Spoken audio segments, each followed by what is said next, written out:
BJP के बेबाक, खरी खरी कहने वाले और अपनी टिप्पणियों से सिर्फ विरोधियों को ही नहीं बल्कि कई मौकों पर खुद की पार्टी के दिग्गज चेहरों को भी छलनी कर रख देने वाले सुब्रमण्यम स्वामी ने एक बार फिर से जुबानी तलवारबाजी की है। अब की बार वो ताइवान के उस मुद्दे पर बोले हैं जिसकी चर्चा इस वक्त पूरी दुनिया में हो रही है। ताइवान के साथ साथ तिब्बत के मुद्दे पर उन्होंने पूर्व प्रधानमंत्री जवाहरलाल नेहरू के साथ साथ अटल बिहारी वाजपेयी पर भी निशाना साधा है। इतना ही नहीं, उन्होंने प्रधानमंत्री मोदी पर भी प्रहार किए हैं। चीन की विस्तारवादी नीतियों और तिब्बत को हड़पने के बाद अब ताइवान पर भी कब्जा करने की मंशा पर भारत की स्वीकृति की आलोचना की है। उन्होंने पूर्व प्रधानमंत्री नेहरू और अटल बिहारी वाजपेयी का जिक्र करते हुए कहा कि ये दोनों प्रधानमंत्रियों की एक नासमझी थी जो उन्होंने इस बात को स्वीकार कर लिया कि ताइवान और तिब्बत चीन का हिस्सा हैं। भारत के ऐसा समझने के बावजूद चीन हमेशा से एलएसी पर दोनों देशों के बीच हुए समझौते का असम्मान ही करता रहा है।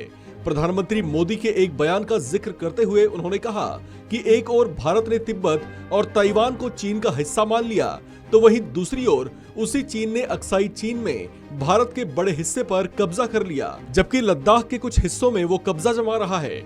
और पीएम मोदी बयान देते हैं कि कोई आया नहीं। उन्होंने अपने ट्वीट में पीएम मोदी को घेरते हुए कहा कि उनका ऐसा बयान चौंकाने वाला लगता है। सुब्रमण्यम स्वामी का यह बयान ऐसे समय में आया है जब अमेरिकी हाउस की स्पीकर नैन्सी पेलोसी ताइवान के दौरे पर हैं। चीन की धमकी के बावजूद पेलोसी ताइवान पहुंची हैं। पेलोसी के ताइवान दौरे के चलते अमेरिका और चीन के बीच संबंध काफी तनावपूर्ण हो गए हैं। चीन के राष्ट्रपति शी जिनपिंग ने पेलोसी के ताइवान दौरे की निंदा की है। उन्होंने कहा कि हम अमेरिका की हर उकसाने वाली कार्रवाई का जवाब देंगे। आपको बता दें कि पिछले 25 साल में किसी भी शीर्ष अमेरिकी राजनेता ने ताइवान का दौरा नहीं किया था। नैन्सी के इस दौरे से पहले चीन ने 21 एयरक्राफ्ट ताइवान डिफेंस जोन में उड़ाकर अमेरिका को कड़ी चेतावनी देने की कोशिश भी की थी, लेकिन इसके बावजूद पेलोसी ताइवान पहुंची। इस बात ने कहीं न कहीं दुनिया के सामने चीन की हेकड़ी निकाल कर रख दी है।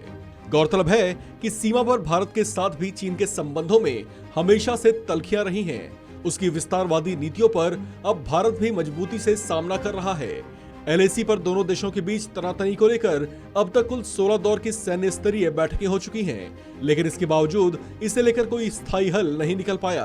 हाल फिलहाल दोनों देश सीमा के नजदीक रणनीतिक निर्माण कार्य करते दिख रहे हैं। एक और चीन जहां सीमा के पास हाईवे का निर्माण कर रहा है, तो वहीं भारत भी खुद को मजबूत करने की कोशिशों में जुटा हुआ है। इस खबर में फिलहाल इतना ही।